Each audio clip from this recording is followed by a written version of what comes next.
This video app review is brought to you by the iPhone appreview.com. What's up, everybody? This is Luke Patrick with the iPhone appreview.com. Today we are slinging out yet another video review, this time taking a look at an application called Rise of the Warriors, which is on my springboard ready to go. And just to give a quick sort of smattering of words that apply to this game, it's an RPG. It's also an MMORPG, which means that it's online multiplayer support in a massive sense.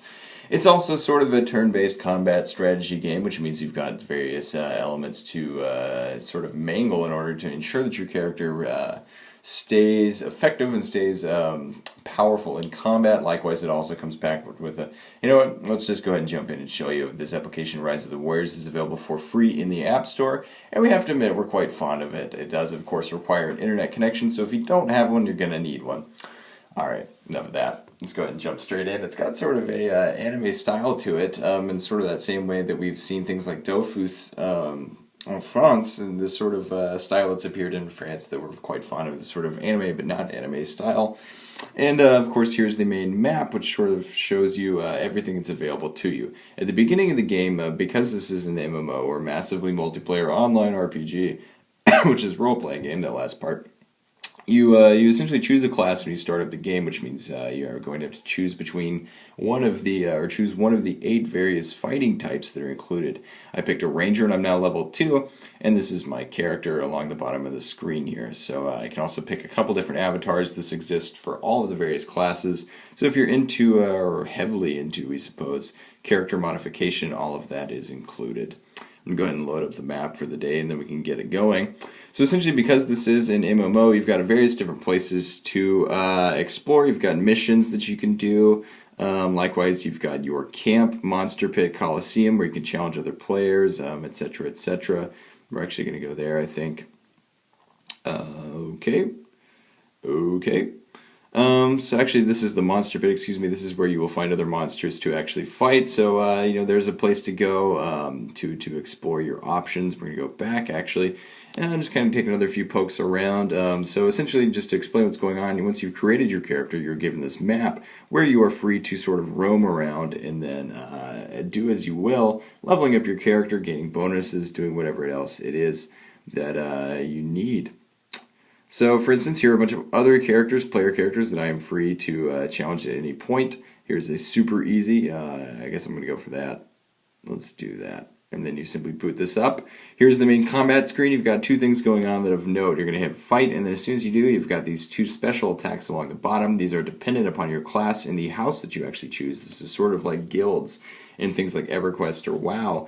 It's sort of the house that you claim allegiance to. You've also got stats along the bottom that determine how effective your character is. So, for instance, attack, defense, NRG, cleverly done there, and attack points, defend points, etc., etc. You've also got health bars along the top. Fairly basic MMORPG stuff.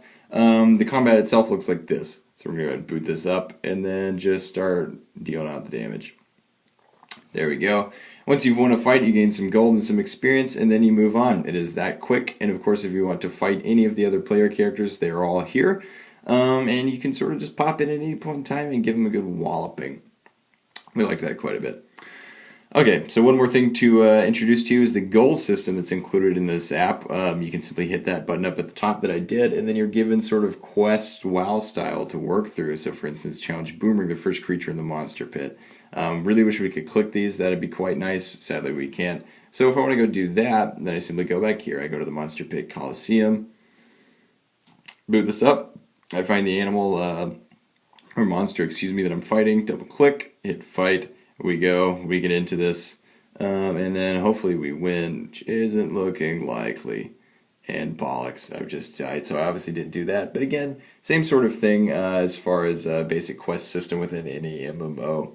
Aside from that, you can also get potions and blessings, which are additional sort of in-app items. Because this application is free, it does have in-app purchases where you can spend actual money for in-game benefits if you would like. My iPod actually has just buggered that up and sent it back to the home screen. It's been happening a lot lately. But aside from that, of course, you can buy various in-app purchases to flesh out the gameplay. Of course, you can do various training things. Essentially, there's an entire world that's included here that's quite nice, quite expansive, and very full to the brim. with content. One thing we are going to say is that this is not a fully immersive 3D world a la something like WoW or even Pocket Legends. So if you're more into this, we do wish there were a few more animations within the combat system. Just some stock sort of character animations would have been nice. Just something, knock over the camera, to sort of flesh out the gameplay would have been appreciated. But then again, it's not a deal breaker. Furthermore, the art style is it's good. We're not going to deny that. So the fact that the animations are sort of lacking does not deter from the fact that the art style is fantastic. Likewise, the fact that the content that's included here is rather expansive. So at the end of the day, what do we have to say about it then? Just to give our final wrap up, we do think Rise of the Warriors is full of content, full of places to explore, full of quests, etc., etc., etc. You do have that massively multiplayer online element, which is something that we're rather addicted to. Likewise, character development is just ace. Art style is good, content good, all of that. So what do we give it? At the end of the day, that means we give it a 4 out of 5 star rating from us here at the iPhoneAppReview.com. And of course, it is free. So if you want to go ahead and give it a go, you have absolutely nothing to lose. And then if you'd like to flesh out your gameplay later with in-app purchases, there is no problem doing so. So again, it's a 4 out of 5 for Rise of the Warriors. And at this point, that is all we have to say about it. So I'm going to go ahead and sign out, but we will see you guys later. Bye.